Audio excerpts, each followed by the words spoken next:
মনে রাখবেন, অসময়ে বৃষ্টির জন্য চাষি ভাইদের ক্ষতি হয়েছে। 2.5 লক্ষ কৃষক ভাইকে বাংলা শস্য বীমা যোজনার অধীনে 201 কোটি টাকা সাহায্য দেওয়া হয়েছিল। আর 2019 সালে বাংলায় যে শস্য বীমা যোজনা চালু হয়েছিল, প্রায় 98 লক্ষ কৃষককে 2800 কোটি টাকা দেওয়া হয়েছে। এখন আর ইন্স্যুরেন্স করবার জন্য টাকাটা চাষিদের দিতে হয় না, টাকাটা আমরা গভর্নমেন্ট থেকে দিই। সম্মানীয় দর্শক বন্ধুরা, শস্য বীমায় চলে এলো আরও নতুন আপডেট। নতুন করে আবার জেলায় জেলায় টাকা দেওয়া শুরু হলো। এই মুহূর্তে কোন জেলায় টাকা দেওয়া হচ্ছে, কি আপডেট, সমস্ত তথ্য জানার জন্য ভিডিওটি স্কিপ না করে দেখবেন এবং চ্যানেলে নতুন হয়ে থাকলে ছোট্ট চ্যানেলটি সাবস্ক্রাইব করে নোটিফিকেশন অল করে রাখতে ভুলবেন না। এবং যেসব ব্যক্তি ইতিমধ্যেই সাবস্ক্রাইব করে রেখেছেন তাদের জানাই আন্তরিক ধন্যবাদ। শস্য বীমা প্রকল্প পশ্চিমবঙ্গ সরকারের একটি অত্যন্ত জনপ্রিয় প্রকল্প। এই মুহূর্তে শস্য বীমা প্রকল্পে আবেদন করার জন্য আপনাদের কোনো রকমের প্রিমিয়াম দিতে হয় না। সরকারের তরফ থেকে বাজেটে ঘোষণা করা হয়েছে কৃষকদের সুবিধার জন্য শস্য বীমা প্রকল্পের বিভিন্ন শস্যের জন্য যে প্রিমিয়াম দিতে হতো আগে, সেই টাকাটি সরকার নিজে থেকেই দিয়ে দেবে।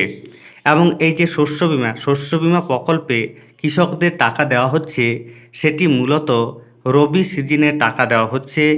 রবি মরশুমে যে সকল জেলার কৃষকরা ক্ষতিগ্রস্ত হয়েছিলেন সেগুলিকেই শুধুমাত্র টাকা দেওয়া হচ্ছে। শস্য বীমা প্রকল্পে আবেদন করে থাকলে যে টাকা পাবেন এরকম কোনো ব্যাপার নেই।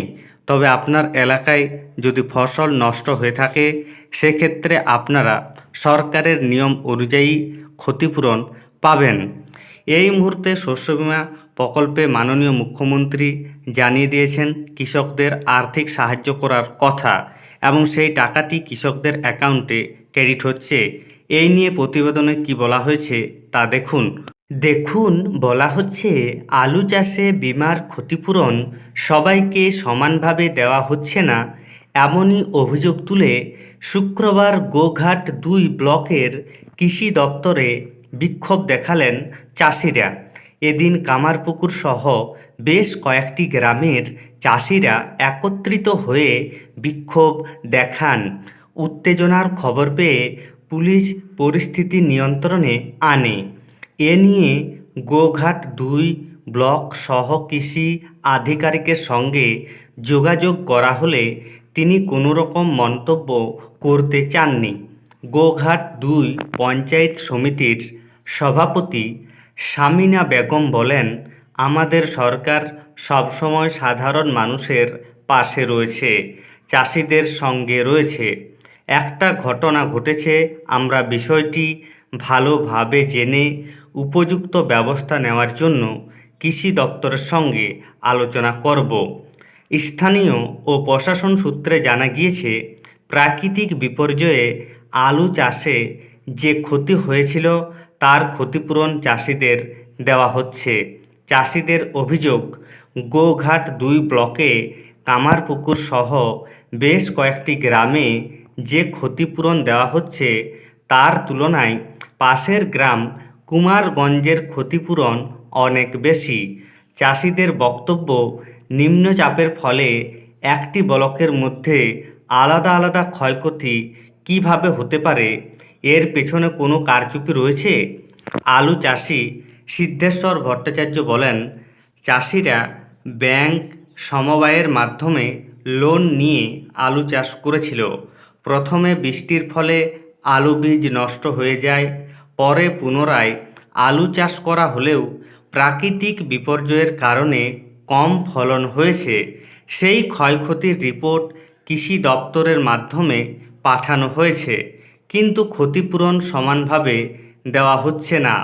কুমারগঞ্জে বেশি আলু চাষ না হলেও সেখানে ক্ষতিপূরণের পরিমাণ অনেক বেশি, আমাদের কম ক্ষতিপূরণ দেওয়া হয়েছে, তাই এদিন বিক্ষোভ দেখিয়েছি। তাহলে বুঝতেই পাচ্ছেন, এই প্রতিবেদনের মাধ্যমে আরামবাগে শস্য বীমা প্রকল্পের টাকা যে কৃষকদের দেওয়া হচ্ছে তা তুলে ধরা হয়েছে। এই আরামবাগ হুগলি জেলার অন্তর্গত যে সকল কৃষকের আলু নষ্ট হয়ে গিয়েছিল সেই জেলায় তাদের সকলকে টাকা দেওয়া হচ্ছে। যদিও এই ব্যাপারে অভিযোগ করেছেন অনেকেই যে কম টাকা দেওয়া হচ্ছে, সেটি প্রশাসনিক ব্যাপার এবং অন্যান্য জেলাগুলিতে যখনই আবার শস্য বীমা প্রকল্পে টাকা দেওয়া হবে আপনাদের জানানো হবে। ধন্যবাদ।